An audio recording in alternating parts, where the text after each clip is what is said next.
Bien, hermanos, les voy a invitar que abran sus Biblias en Hebreos, carta a los Hebreos, capítulo 12, versículo 2.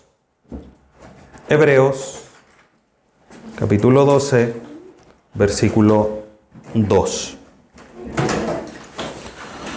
Mientras usted lo busca, recordamos que estamos en nuestra serie discipular Arraigados en Cristo, tratando esta serie de temas que han nacido de la inquietud de su corazón. Y la enseñanza de hoy se titula Cristo el Salvador prometido.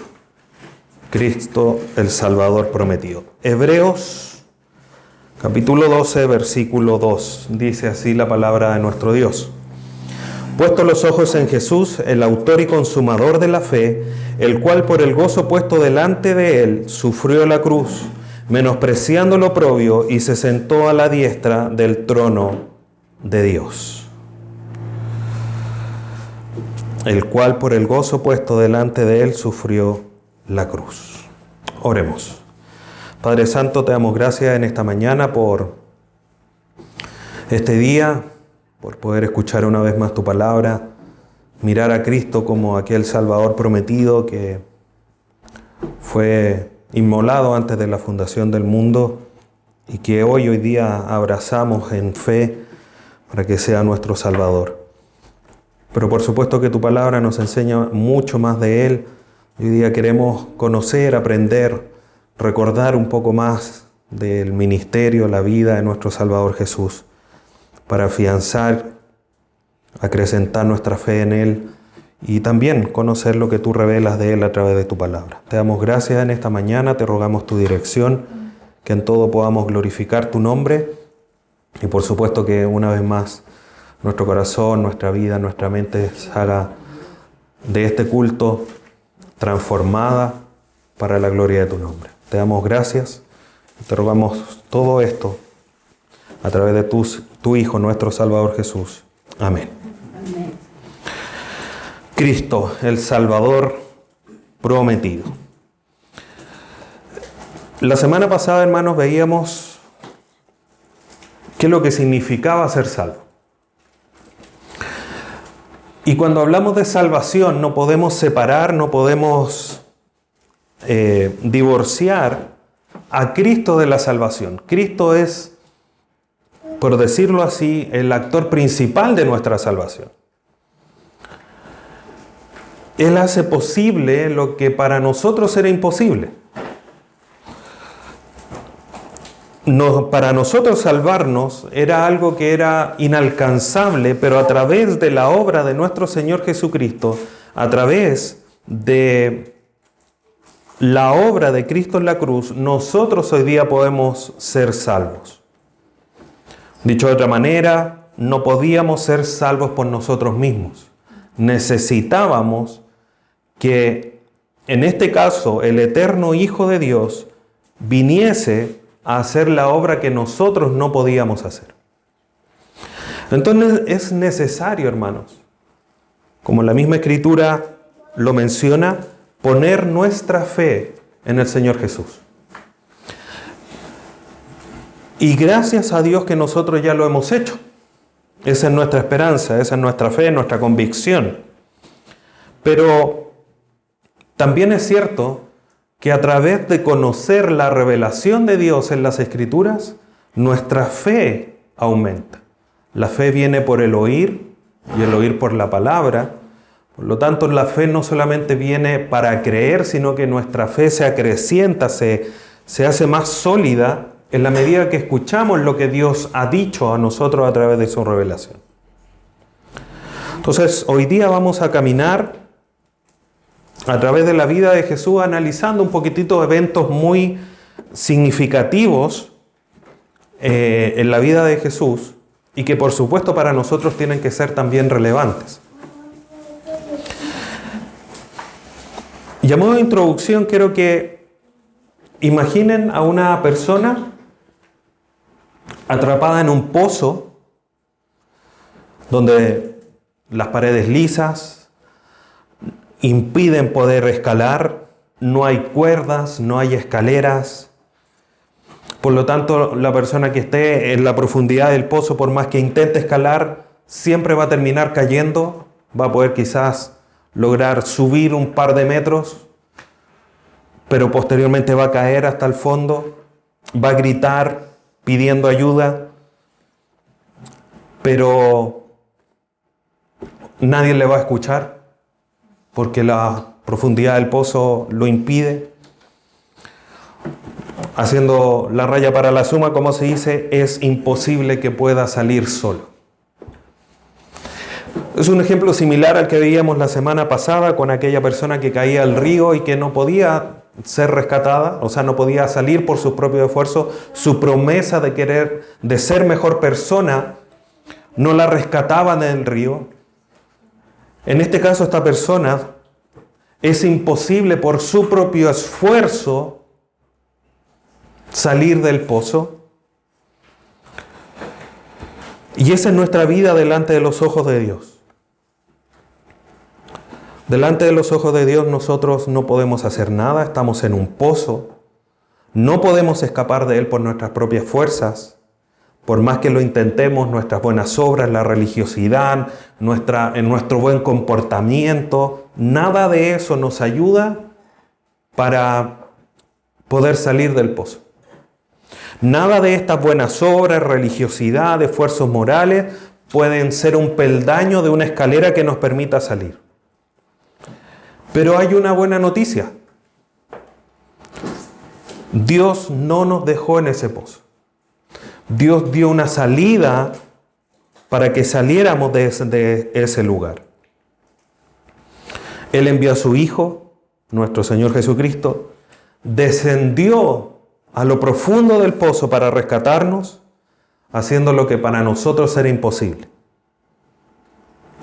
Y hermanos, es el corazón, el centro de la vida de nuestro Señor Jesús.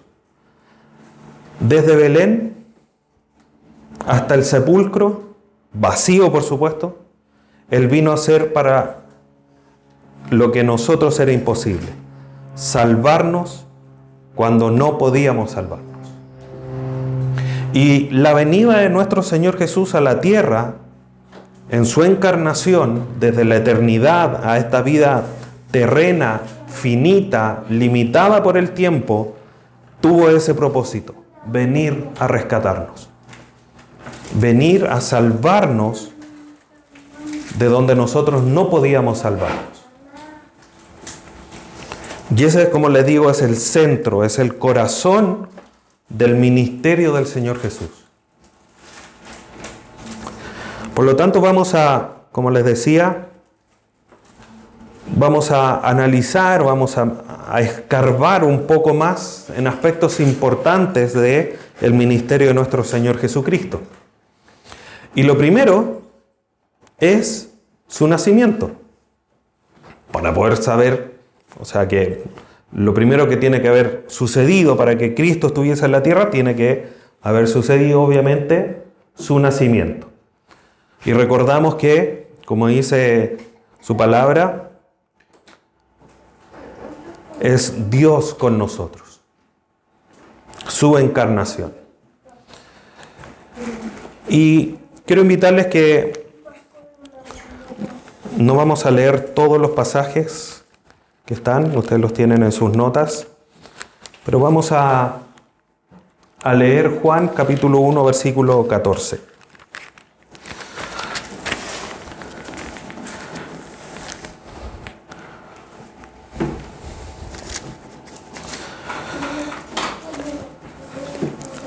Juan 1:14 dice: y aquel verbo fue hecho carne y habitó entre nosotros, y vimos su gloria, gloria como del unigénito del Padre, lleno de gracia y de verdad.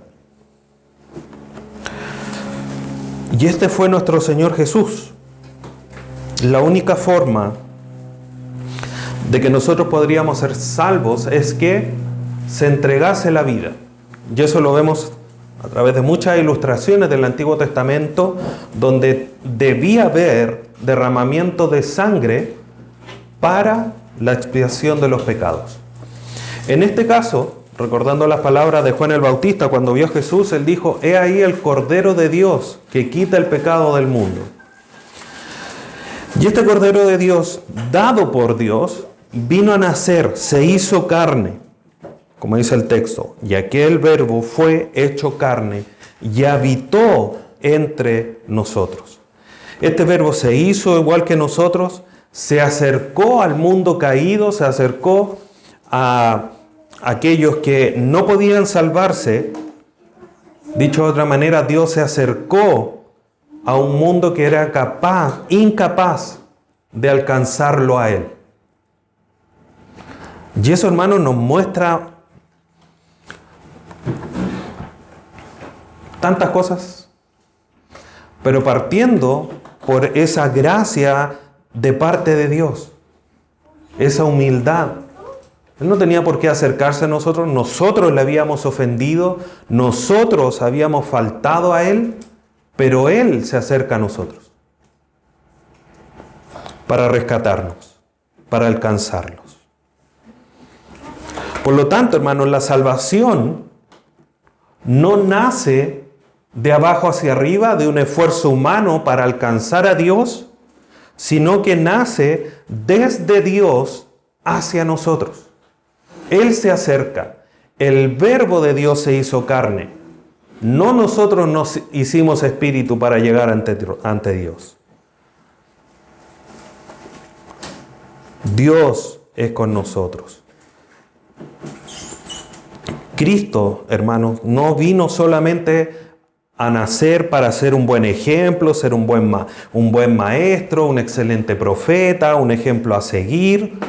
No, Él vino a nacer como nuestro Salvador, para que por medio de Él los que creyesen fuesen llamados hijos de Dios.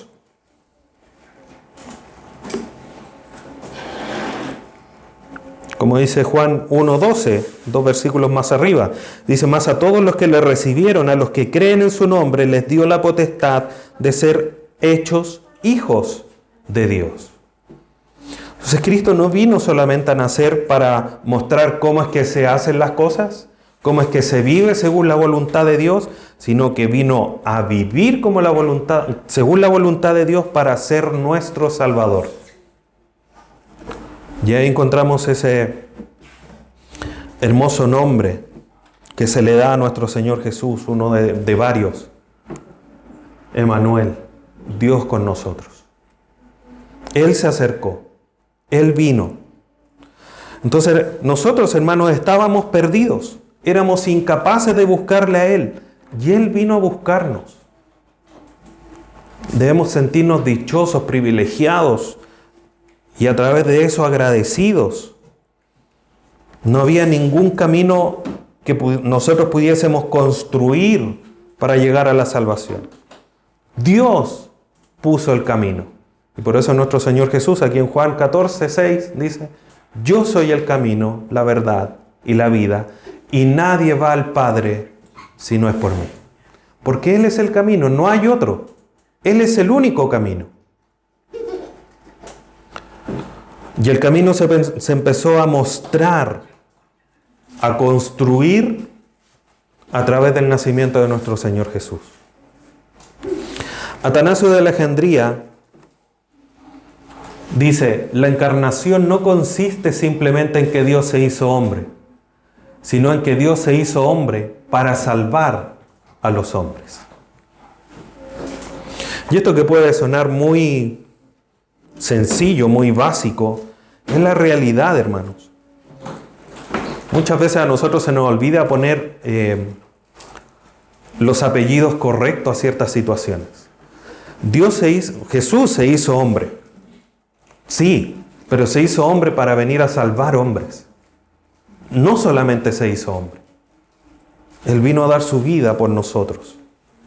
Entonces, el nacimiento de nuestro Señor Jesús, hermanos, nos recuerda que la salvación no nace de nuestro esfuerzo, sino que es una obra completa de parte de Dios. Dios es el que nos alcanza, Dios toma la iniciativa, Él envió a su Hijo Jesucristo para rescatarnos, aún con el sufrimiento por delante. De ahí Hebreos 12:2. Por el gozo puesto delante de Él, sufrió el oprobio, sufrió el rechazo, sufrió la violencia, sufrió la cruz para salvarnos.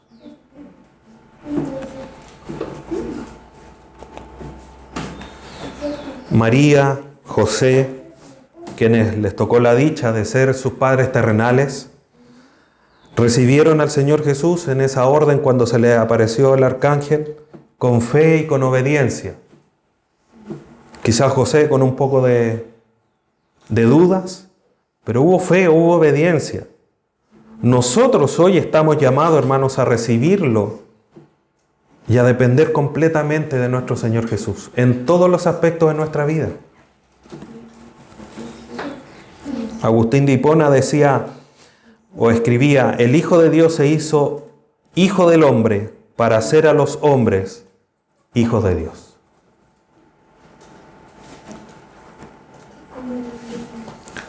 Entonces, la historia de nuestro Señor Jesús, hermanos, comienza con un nacimiento milagroso. Y haciendo un paréntesis, por supuesto que podríamos mencionar muchas cosas y analizar muchas cosas respecto del nacimiento virginal, de su nacimiento milagroso, de cómo fueron sus primeros pasos del Señor Jesús, pero tendríamos que hacer una serie completa como de 3 años para estudiar la vida del Señor Jesús. Quizás en algún momento, pero no es el objetivo del día de hoy. Pero volviendo a esto, su historia comienza con este nacimiento milagroso y nuestra salvación comienza con Dios acercándose a nosotros por medio de nuestro Señor Jesús. Obviamente, una vez más, cuando nosotros no podíamos acercarnos a Él. Entonces, al día de hoy, hermanos, nosotros ya somos salvos. Pero quizás hay un área en nuestra vida que necesita salir de ese pozo. ¿Cómo lo estás intentando? ¿Por tus propias fuerzas? ¿Por tus propias capacidades? ¿O estás llevando esa área en tu vida que aún está en el pozo a los pies del Señor Jesús para que la rescate y la redima?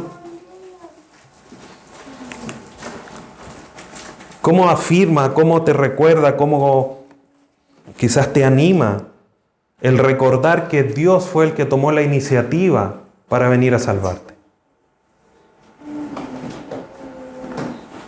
Nosotros como iglesia, hermanos, ¿cómo podemos reflejar mejor esa cercanía de Cristo a nosotros o a otros, incluso al mundo? ¿Cómo lo estamos reflejando hacia los que aún no se acercan al Señor Jesús? Debemos recordar esto, hermanos, porque son parte esencial del Evangelio. El Evangelio no vino solamente a ser muy local, muy específico. Dios manifestó su amor para todos. Solo Él sabe lo que lo van a, como se dice, a aceptar, a creer en Él. Nosotros no lo sabemos. Y tenemos una responsabilidad de mostrar, de acercar esta realidad de que Cristo vino a salvar lo que se había perdido. Entonces Cristo nació con un propósito y desarrolló un ministerio que fue el reino de Dios en acción.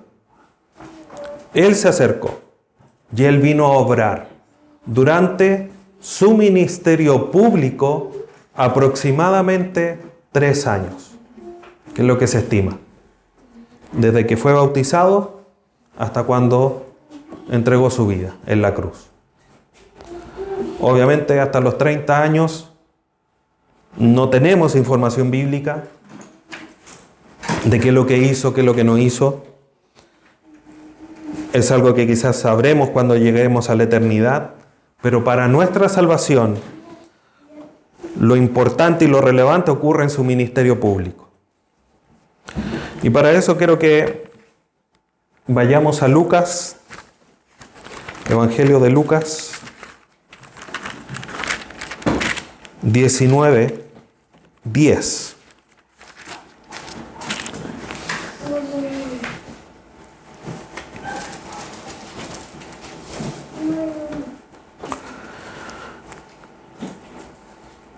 Lucas 19:10 dice: porque el Hijo del Hombre vino a buscar y a salvar lo que se había perdido.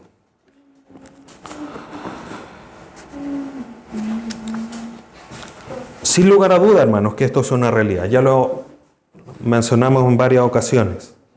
Jesús vino a buscar y a salvar lo que se había perdido. Sus milagros no son simples demostraciones de poder, sino que son señales de que Dios actúa donde nosotros no podemos. Los milagros, hermanos, manifiestan, demuestran que Jesucristo es el Señor, es el Hijo de Dios.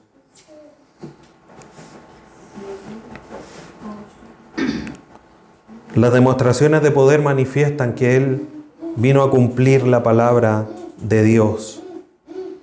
Es el reino de Dios cerca de nosotros. Y Él hizo muchas obras, todas para comprobar de que todas las profecías del Mesías que venía se estaban haciendo realidad. Por eso tomó el rollo ahí en la sinagoga y habló justamente de un texto que lo mostraba a él. Todos los milagros también, al dar la vida a Lázaro, por ejemplo, entre otros tantos, dar la vista a los ciegos, la multiplicación de los panes y los peces. Todo eso era una manifestación, cumplimiento de lo que el antiguo pacto, el Antiguo Testamento decían de Él, para que todo terminara apuntando a Él. Era como decirlo de otra forma, Cristo estaba diciendo: yo soy el Mesías, yo soy el que era indicado. Lo vienen esperando desde la caída de Adán. No fue Abraham, no fue Moisés, no fue Noé, no fue Salomón, no fue David, no fue ninguno de los reyes ni de los personajes del Antiguo Testamento, ni tampoco Juan el Bautista. Soy yo. Y sus milagros, sus palabras de poder manifiestan eso.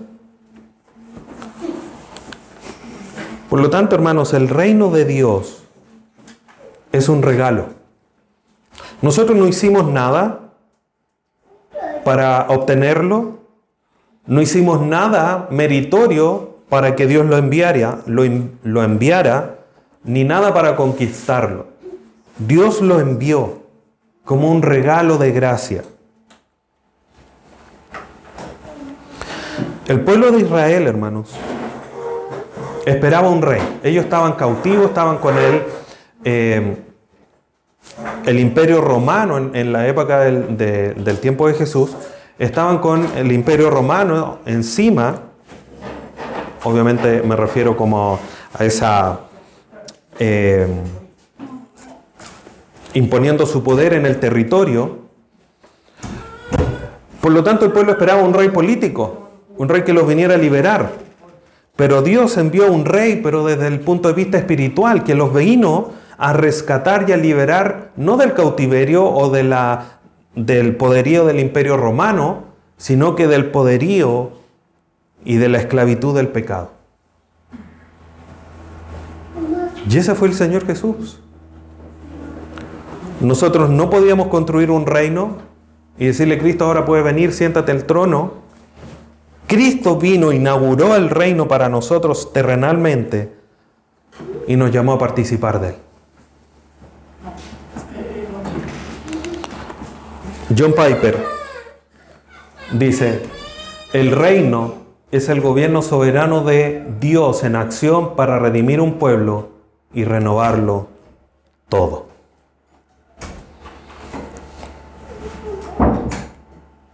Entonces, hermanos, cuando nosotros nos esforzamos por hacer lo correcto, hacer lo bueno, sin que Cristo esté presente en nuestra vida, lo único que vamos a lograr aprender es que yo no puedo solo.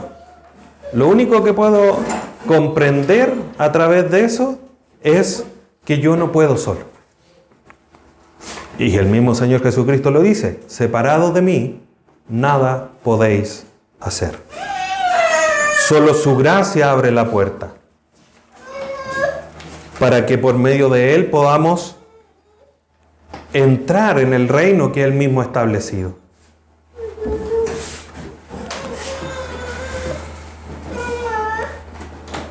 Oscar Cullmann dice: con la venida de Cristo el reino ha sido inaugurado, aunque su consumación aguarda el final. Estamos a la espera de esa consumación del plan de Dios. Pero Jesús, hermanos, no solo vino a nacer, no solo vino a ministrar, a hacer obras, a hacer milagros, a entregar un mensaje mostrando el reino de Dios en acción, sino que también trajo esperanza a través de sus palabras, a través del mensaje que Él tenía que hablar.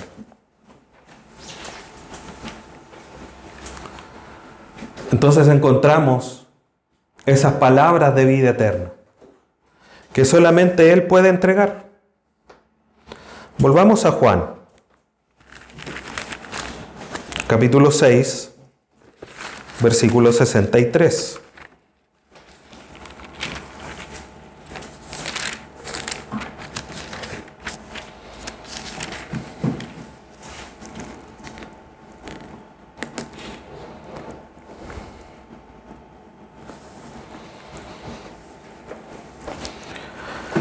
Juan 6:63 dice: el Espíritu es el que da vida, la carne para nada aprovecha. Las palabras que yo os he hablado son espíritu y son vida. Una de las cosas que en el tiempo de nuestro Señor Jesús más llamó la atención es con la autoridad espiritual divina que Jesús enseñaba. Él enseñaba con palabras que a muchos les llamaba la atención, no sonaban en el mismo tono de otros que enseñaban en esos momentos. Las palabras de nuestro Señor Jesús no son consejos para mejorar la vida, como lo veíamos la semana anterior. La persona que estaba en el río no lograba salir del río por buenos consejos. Esa persona necesitaba que alguien actuara. Las palabras de nuestro Señor Jesús son espirituales y son vida.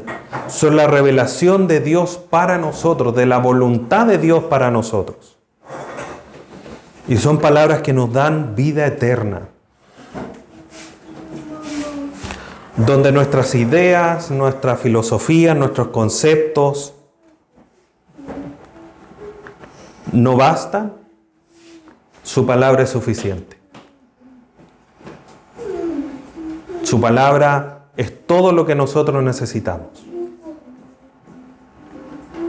Por eso Timoteo 3:16, 2 Timoteo 3:16, toda la escritura es inspirada por Dios y útil para redarguir, para instruir en justicia, entre otras cosas, para que el hombre de Dios sea enteramente perfeccionado. Y eso es solamente posible a través de la palabra de Dios. Ella es suficiente, no necesitamos nada más, porque todo, como dice Pedro, todo lo que necesitamos para la vida y la piedad lo tenemos a través del conocimiento de nuestro Señor Jesucristo. Entonces recordamos las palabras de Pedro en los evangelios, cuando le dice al Señor Jesús: ¿a quién iremos? Solo tú tienes palabra de vida eterna. Entonces, ¿a dónde vamos a ir nosotros? ¿A quién más quieres escuchar, hermano? ¿Quieres escuchar a a un buen predicador porque te gusta o porque es fiel a la Escritura. Es fiel para transmitir lo que Dios quiere enseñarnos. Porque a través de él quieres escuchar las palabras eternas de Dios, que dejó a través de la vida de Jesucristo, que dejó a través de su palabra, de los profetas. ¿A quién quieres escuchar? Recordemos que sin la palabra de Cristo, nosotros seguimos caminando en oscuridad. Porque la palabra de Dios es la que es lumbrera a nuestro camino, lámpara a nuestros pies, como dice Salmo 119. Dietrich Bonhoeffer dice: el sermón de Jesús no es un ideal imposible, sino la vida del reino hecha posible únicamente en la obediencia a su palabra y por el poder de su Espíritu. Entonces, a nuestra vida, hermanos, ¿qué estás aplicando? ¿Tus ideas, tus filosofías, tus consejos, tus experiencias? ¿O estás buscando el consejo en la palabra de Dios? Recuerda siempre, hermano, solo al recibir y obedecer la palabra de Dios es que vas a experimentar transformación en tu vida.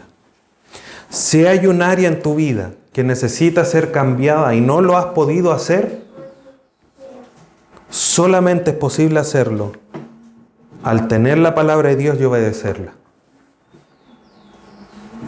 Eso transforma nuestra vida, no otra cosa. John Stott dice: las enseñanzas de Jesús no son simples aforismos morales o mandatos de conducta, son exigencias del reino para una nueva humanidad. Nosotros somos nuevos en Cristo y nos debemos conducir como tal.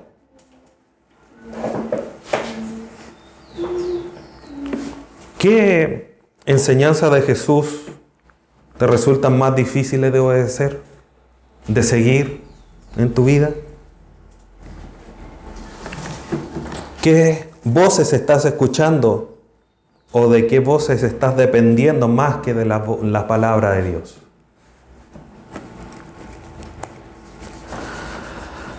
Nosotros como iglesia, ¿estamos edificando solo en las palabras de Cristo o estamos tratando de añadir otras cosas?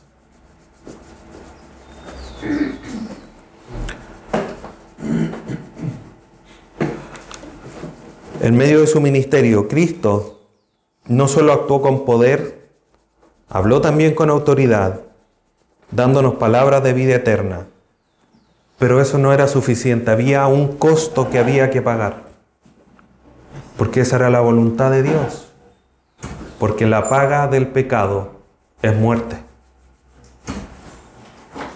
Y la norma de Dios establecía que no solamente debía haber palabras de vida, sino que tenía que haber un sacrificio perfecto.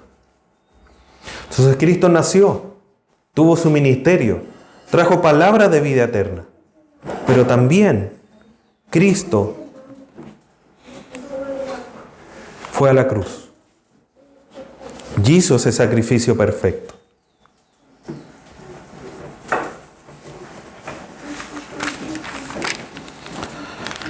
Vamos a la carta a los Romanos, capítulo 5.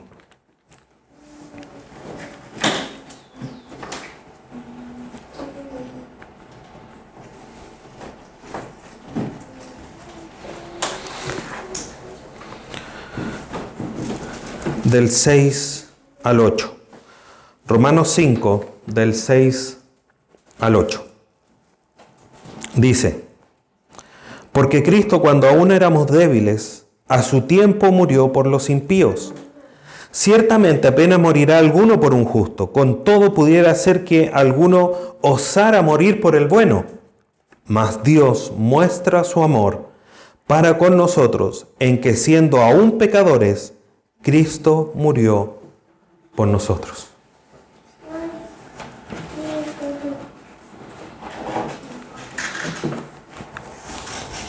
Cristo, hermano, murió por nuestra impiedad, por nuestros pecados, por nuestra culpa, tomando nuestro lugar.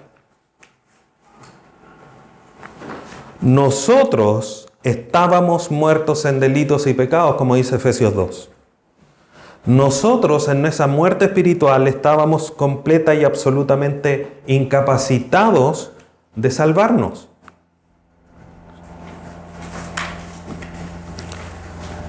Pero en la cruz, Dios hizo por nosotros lo imposible. Pagar la deuda infinita que nunca hubiéramos podido saldar. Él pagó la deuda. Él tomó las actas, como dice Colosenses, que nos eran contrarias y las clavó en la cruz. Dictando hacia nosotros un dictamen judicial que nos liberaba de culpa.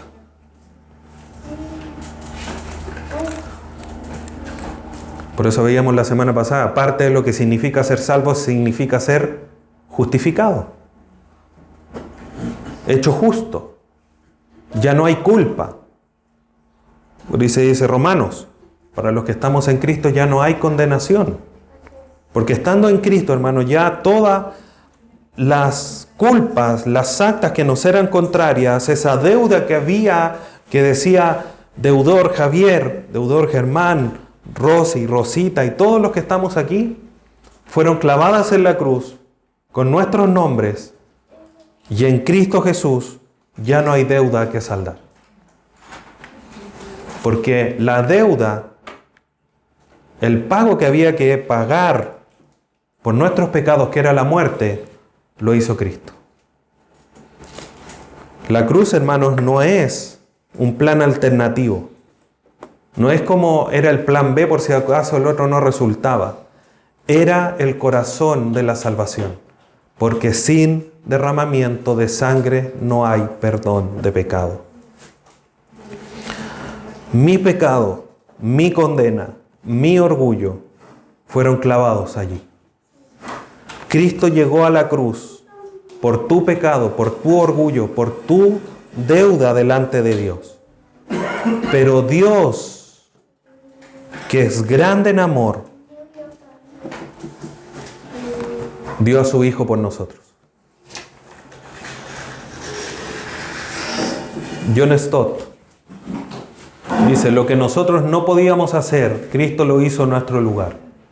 Llevó el castigo, satisfizo la justicia y abrió el camino hacia Dios.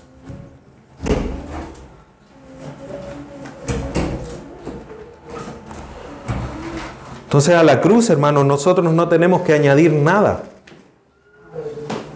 Ya le pusimos todo a la cruz, porque la cruz tiene todo lo que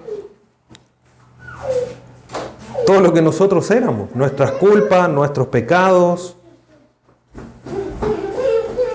Y Cristo lo tomó y lo llevó ahí. Nosotros hoy día podemos descansar en la obra completa, perfecta de Cristo, que hizo imposible, o sea, hizo posible lo que para nosotros era imposible, que era saldar esa deuda. Martín Lutero decía, Él mismo cargó con nuestros pecados y muerte y nos dio su justicia y vida. Esto es el dulce intercambio.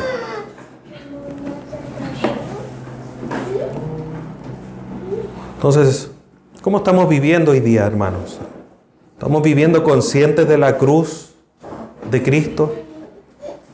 ¿Que Él todo lo pagó? ¿De qué forma estamos o podemos proclamar esta cruz a aquellos que aún no ven a Cristo clavado en la cruz por ellos?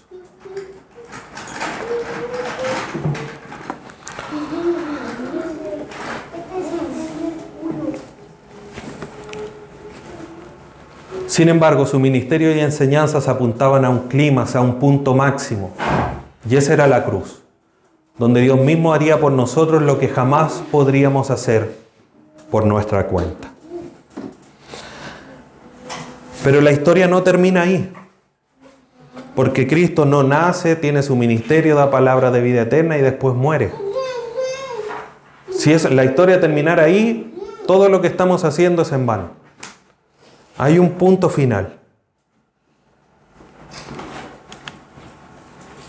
y es su resurrección. Hito de victoria y esperanza para nosotros.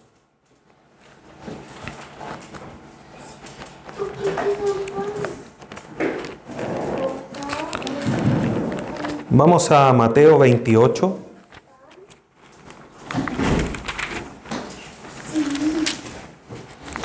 Mateo 28 del 5 al 7.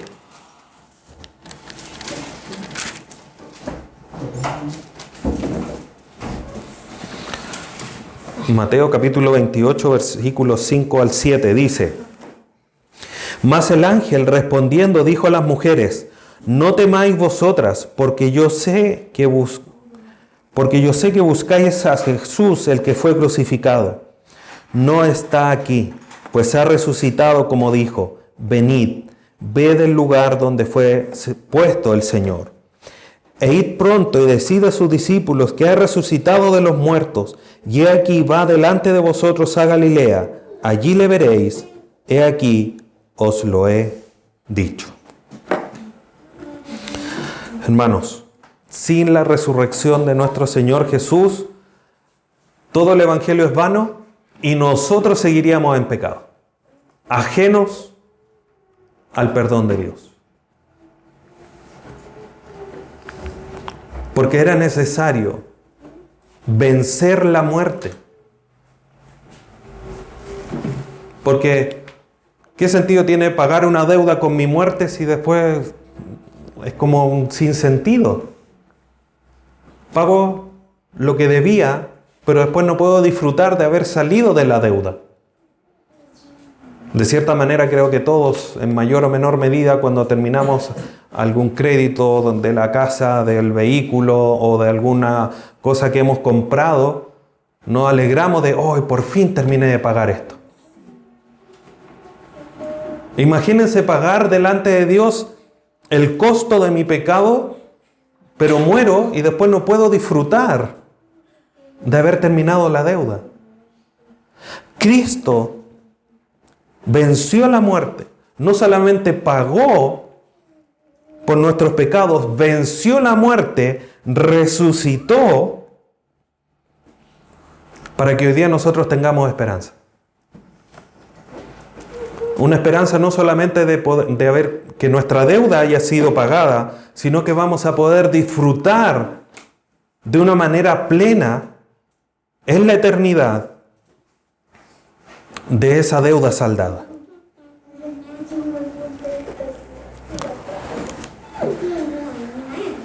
Nadie podía vencer a la muerte, pero Cristo por supuesto que sí lo hizo. Y Él es las primicias, su victoria asegura la nuestra. Cristo es la primicia, Él fue el primero que resucitó, para que después vayamos todos nosotros detrás de Él. Entonces nuestra fe, hermanos, la fe que tú tienes hoy no es en vano. Tenemos un Salvador vivo que está sentado a la diestra del Dios Creador Todopoderoso. Su resurrección nos recuerda que lo imposible para nosotros, que era vencer la muerte, fue hecho posible por Dios a través del Señor Jesús nuestro Salvador. Charles Spurgeon dice: la resurrección de Cristo es la garantía de nuestra justificación y la promesa de nuestra resurrección. La resurrección de nuestro Señor Jesús le pone un sello de garantía a todas las promesas que tenemos en Cristo.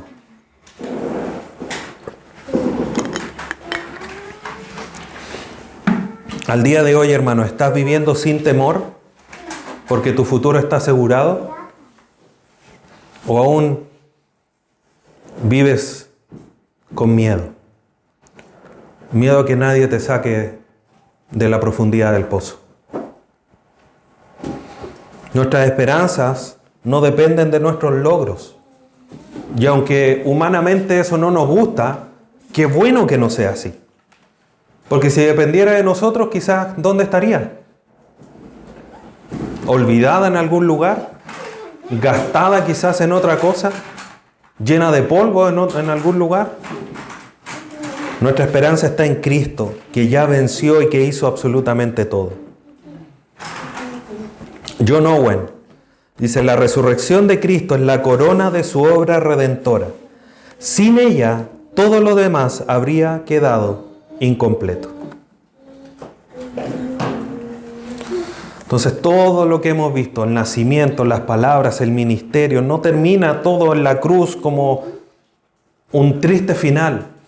El final es más glorioso, porque la historia termina en la resurrección, en esa victoria definitiva de Cristo sobre la muerte, trayendo a nosotros esperanza, dándonos lo que nosotros no podíamos lograr, que era vencer la muerte. ¿Qué temores personales o comunitarios necesitamos entregar a la victoria de Cristo? ¿Qué hay en nuestro corazón que aún nos atormenta? ¿Cómo podemos nosotros como iglesia vivir siendo testigos de la resurrección de Cristo?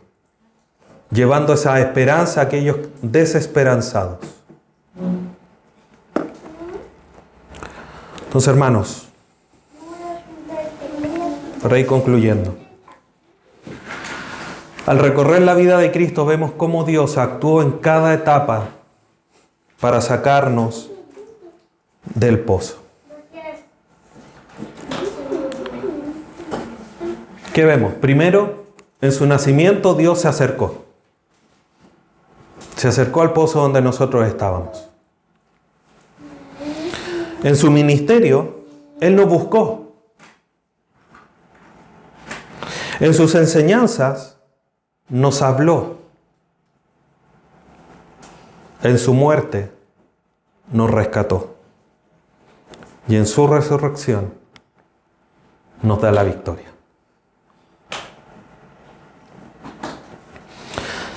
Esto, hermanos, es justamente, tratemos de imaginarlo justamente como si alguien o si nosotros estuviéramos en el pozo.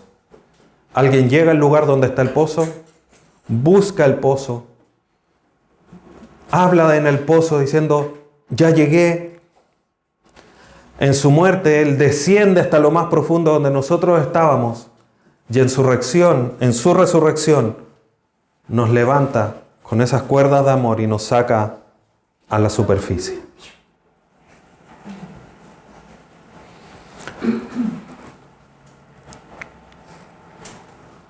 Juan Calvino dice: toda la suma de nuestra salvación y de la bienaventuranza eterna consiste en Cristo.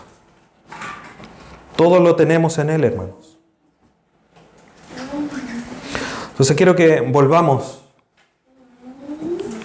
a aquella ilustración del inicio, en un pozo. Un hombre atrapado sin poder salir, pero Cristo descendió, lo tomó, lo levantó desde el fondo en la vida espiritual. Cristo nos sacó de nuestra condición. Como dice el salmista: tú sacaste del hoyo mi vida. Nos tomó de la mano, nos aseguró y nos levantó una nueva vida. Y este es Cristo el que nos saca de allá, de esa profundidad oscura donde estábamos. Entonces, hermanos, no pongamos la mirada en nuestras fuerzas, en nuestras capacidades. Pongamos nuestros ojos en el autor y consumador de la fe. El que hizo lo que para nosotros era imposible, posible.